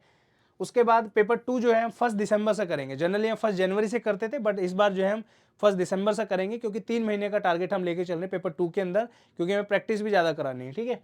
तो यहाँ पे आपका देखोगे आप 2 महीने का जो है आपका लर्निंग रहेगी पेपर 2 की, बाकी साथ के साथ आपकी राइटिंग भी चलेगी। टेस्ट सीरीज 1 जनवरी से लेकर 30 जनवरी, 1 महीने के अंदर आपकी खत्म हो जाएगी, पेपर 1 और 2 दोनों की। करंट अफेयर 1 सितंबर से हम शुरू करेंगे, 31 जनवरी 2025 तक सारा खत्म कर देंगे। रिवीजन जो है आपका दिसंबर का महीना, जनवरी और फरवरी, 3 महीने जो है आपको रिवीजन के लिए हम देंगे। तो इन 3 महीने में बहुत अच्छे तरीके से आप रिवीजन आपकी कर सकते हो, ठीक है। बाकी जो भी छोटे मोटे चेंजेस होंगे वो हम देख लेंगे, सारा मटेरियल हमारा रेडी है। हम अपने कोर्स में क्या ऑफर आपको करेंगे, क्या क्या चीज़ें आपको मिलेंगी, उसके बारे में बात कर लेते हैं। सबसे पहले जीएस के वीडियो लेक्चर प्लस में पीपीटी, ठीक है। जितने भी आपने वीडियो लेक्चर्स मैंने आपको बताए हैं, जैसे ज्योग्राफी के 40-45 आवर्स के हैं, पॉलिटी का 45 आवर्स का है, साइंस का 35-40 के आसपास है, ऐसे करके टोटल समवेयर अराउंड 300 घंटे के आसपास का आपका कोर्स रहेगा, ठीक है। ये जो है जीएस का कोर्स है आपका, वीडियो लेक्चर की फॉर्मेट में आपको मिलेगा। इसके साथ में जो भी हमने लेक्चर में पढ़ाया है वो पीपीटी आपको पढ़नी है, एनसीईआरटी नहीं पढ़नी है, ठीक है। उसके बाद टेस्ट सीरीज रहेगी पेपर 1 और 2 के लिए, ये जो है जनवरी में स्टार्ट होगी। इनके अंदर जो है आपके 3 टेस्ट होंगे, फुल लेंथ टेस्ट, ठीक है। टेलीग्राम ग्रुप रहेगा डिस्कशन के लिए, व्हाट्सएप ग्रुप रहेगा डिस्कशन के लिए, यूपीएससी ऑल इन वन जो है इसके अंदर मेंबरशिप इंक्लूडेड रहेगी। ये जो चीज़ है ना दोस्तों, इसके ऊपर मेरी टीम काम कर रही है। ये जब बन के तैयार हो जाएगी ना, आप ये कहोगे सर ये क्या बना दिया आपने, ठीक है। इतना ज़बरदस्त प्रोडक्ट जो है हम लॉन्च करने वाले हैं इस बार। मतलब इसमें वैसे शॉर्ट में बता देता हूँ, क्योंकि और तो कोई देख नहीं रहा होगा इस वीडियो को, सीएसएफ वाले ही होंगे सिर्फ। इसके अंदर जो भी आपका एग्जाम यूपीएससी कंडक्ट करता है, UPSC CAPF, CDS, NDA, CISF, ACLDC, उसके अलावा geologist exam, EPFO exam, personal assistant exam, DSP in CBI, assistant prosecutor in NIA, assistant prosecutor in CBI, इन सब एग्जाम्स के आज तक जितने भी क्वेश्चन आए हैं वो सभी आपको टॉपिक वाइज मिल जाएंगे। कैसे?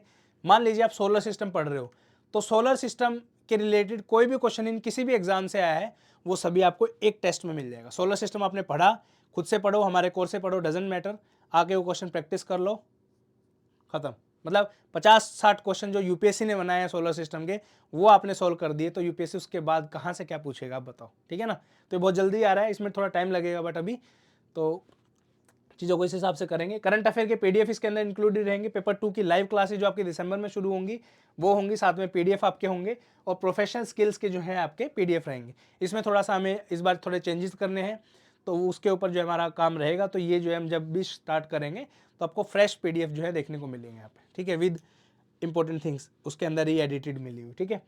इसके अलावा और क्या मिलेगा? इसके अलावा आपको नोट्स मिलेंगे, science, Indian polity, history, geography, और यहाँ पे एक नोट और है आपका इकोनॉमी एंड एनवायरनमेंट का, ठीक है।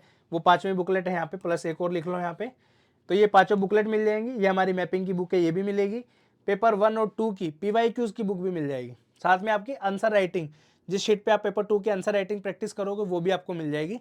तो ये सारा मटेरियल जो है आपके घर पे डिलीवर किया जाएगा, जो कि समवेयर अराउंड 3500 से 4000 का मटेरियल एटलीस्ट पड़ेगा आपको, ठीक है। ये जो कोर्स है CISF AC LDC foundation batch 2025 के लिए, वो आज से शुरू हो रहा है रजिस्ट्रेशन उसका। क्लासेज जो आपके शुरू होंगी वो 1 अप्रैल से शुरू होंगी। फीस जो है उसकी 22,222 रुपये रहेगी। लास्ट ईयर भी सेम फीस थी हमारी, इस बार हमने बढ़ाई नहीं है, ठीक है। तो सेम फीस है इस बार भी 22,222। तो जितने भी एस्पिरेंट फ्रेश एनरोल करेंगे उन सब के लिए 22,222 की फीस रहेगी। आप स्टडी फंड ऐप पे जाके जो है इस कोर्स को एनरोल कर सकते हो। 1 अप्रैल से जो आपकी क्लासेस स्टार्ट हो जाएंगी। अब कुछ बात करते हैं जो पुराने स्टूडेंट हैं उनके लिए कुछ डिस्काउंट है क्या? बिल्कुल मिल जाएगा। फीस जो है हमारे पुराने स्टूडेंट है, पुराने स्टूडेंट वो स्टूडेंट जो हमारे फाउंडेशन बैच के स्टूडेंट हैं या आपके क्रैश कोर्स के स्टूडेंट, सिर्फ वो 2024 बैच के अगर आप फाउंडेशन बैच के स्टूडेंट हो तो आपके लिए फीस रहेगी 16,000 की। अगर आप 2023 बैच के फाउंडेशन या क्रैश कोर्स के स्टूडेंट हो तो आपके लिए फीस रहेगी 17,500। और टेस्ट सीरीज़ का कोई भी स्टूडेंट है, आपने 2000 कभी भी ज्वाइन की हो टेस्ट सीरीज़, आपके लिए फीस फ्लैट 20,000 रहेगी। इसके लिए आपको डेडिकेटेडली कूपन दिया जाएगा, तो आप अपना व्हाट्सएप पे हमारा जो हेल्पलाइन नंबर है उस पर अपना फीस की जो रिसिप्ट आपने जो पुराना कोर्स परचेज किया था उसकी रिसिप्ट भेजिए, आपको कूपन कोड हम बना के देंगे, वो अप्लाई करोगे तो उसका डिस्काउंट आपका एप्लीकेबल हो जाएगा, ठीक है। उसके अलावा आपने कोई PYQs बुक खरीदी है, कोई भी और कोर्स खरीदा है, वो वैलिड नहीं है, वो सब जो है फ्रेश के अंदर जो है काउंट होगा आपका। तो उसके लिए पूरी आपकी 22,222 की फीस रहेगी। इसमें देखने में थोड़ी ज़्यादा लग रही होगी maybe, no doubt, but पूरे साल को अगर आप इसको डिवाइड करोगे 11-12 महीनों से तो तकरीबन 2,000 के आसपास की जो है फीस पर मंथ आपकी निकल के आएगी, ठीक है। आई डोंट थिंक सो कि ये इतनी ज़्यादा है और इतनी मेहनत आपकी बचाएगी ये चीज़, तो वर्थ इट है। तो स्वागत है आपका स्टडी फंडा फैमिली के इस फाउंडेशन बैच के अंदर। तो जितने भी लोग एस्पायरिंग हैं 2025 के लिए, please start your journey with full confidence. जो लोग खुद से प्रिपेयर कर रहे हैं, कोचिंग ज्वाइन नहीं कर रहे हैं, कोई दिक्कत नहीं भाई, दिल खोल के स्वागत है आप सभी का। इस चैनल को फॉलो कर लो, बहुत सारी चीज़ें ऐसी होंगी जो आपको फ्री ऑफ कॉस्ट में इसी चैनल पे प्रोवाइड करूंगा, कोई दिक्कत नहीं है। मुझे देखिए कोई पर्सनल वो नहीं है किसी से ग्रजेस कि आपने कोर्स ज्वाइन नहीं किया तो मैं आपको क्यों बताऊं, नहीं, वो चीज़ नहीं है। कोर्स के अंदर जो जो चीज़ें हैं वो इतनी सारी चीज़ें बताना पॉसिबल नहीं होगा, लेकिन कुछ ना कुछ आपको इस चैनल से जरूर सीखने को मिलेगा, डोंट वरी, वो सब चीज़ें हम डालेंगे। सबसे पहला जो टारगेट हमारा है वो ये है कि लेटेस्ट बुक आपकी जो बनानी है। उसके बाद एक और चीज़ अनाउंसमेंट इसमें करना चाहता हूँ मैं यहाँ पे, PYQs की बुक हमारी अभी तक बहुत महंगी होती थी, तकरीबन 999 की पेपर 1 की होती थी, प्लस में आपकी 444 की पेपर 2 की होती, तो ये समवेयर अराउंड 1443 रुपये बनते थे। इस बार इस फीस को कम करके हम PYQs की बुक जो है ये फीस कम करके समवेयर अराउंड आपकी 500 से 600 रुपये पे जो हम लेके आएंगे। तो सिर्फ 500 से 600 रुपये में आपको ये बुक जो है अवेलेबल हो जाएगी, डोंट वरी, ये फीस भी हम सब लोगों के लिए कम कर रहे हैं, ठीक है। तो ये था आज का वीडियो, उम्मीद करता हूँ कुछ सीखा होगा आपने इस वीडियो से। कोई भी पर्सनल आपका डाउट है, मेरा ऑफिस दिल्ली और राजेंद्र नगर के अंदर अवेलेबल है, आप कभी भी मुझसे मिलने आ सकते हैं। जस्ट एक व्हाट्सएप पे मैसेज ड्रॉप करिए कि सर मिलना है, प्लीज़ वेलकम, मोस्ट वेलकम है आपका, कभी भी आइए, कोई दिक्कत नहीं है। पर्सनली मिलके मुझे बहुत अच्छा लगेगा आपसे। कोई भी आपकी पर्सनल प्रॉब्लम भी है कि यार ये सब्जेक्ट मुझे सर समझ में नहीं आ रहा है, उसके बारे में बैठ के हम बात कर सकते हैं, कोई इशू नहीं है। ये मैं उनके लिए बता रहा हूँ जो कोचिंग ज्वाइन नहीं कर रहे हैं, ठीक है। कोई ऐसी बात नहीं कि आपने कोचिंग ज्वाइन नहीं करी तो आप मेरे कुछ लगते ही नहीं हो, ऐसा नहीं है, सब बराबर हो। बस ये है जो इन्होंने कोर्स ज्वाइन किया है, जिन्होंने फीस पे की है, उनको थोड़ा सा एडेड एडवांटेज रहेगा, दैट्स इट, और कुछ नहीं है, ठीक है। बाकी मिलते हैं नेक्स्ट वीडियो में। कैसी लगी आपको वीडियो कमेंट सेक्शन में कमेंट करके जरूर बताइए। कोई भी आपको अगर कुछ भी सजेशन है, कोई फीडबैक है, वो आप हमें व्हाट्सएप पे भी शेयर कर सकते हो, कमेंट सेक्शन के अंदर भी शेयर कर सकते हो, कोई दिक्कत नहीं है। जस्ट बिकॉज कोर्स थोड़ा महंगा है तो गाली देने की जरूरत नहीं है। आपको अगर नहीं ज्वाइन करना तो मत करिए, कोई दिक्कत नहीं है, but please avoid this things. You are going to become an officer, तो show some qualities like an officer. मिलते हैं नेक्स्ट वीडियो के अंदर, till then thank you so much, जय हिंद।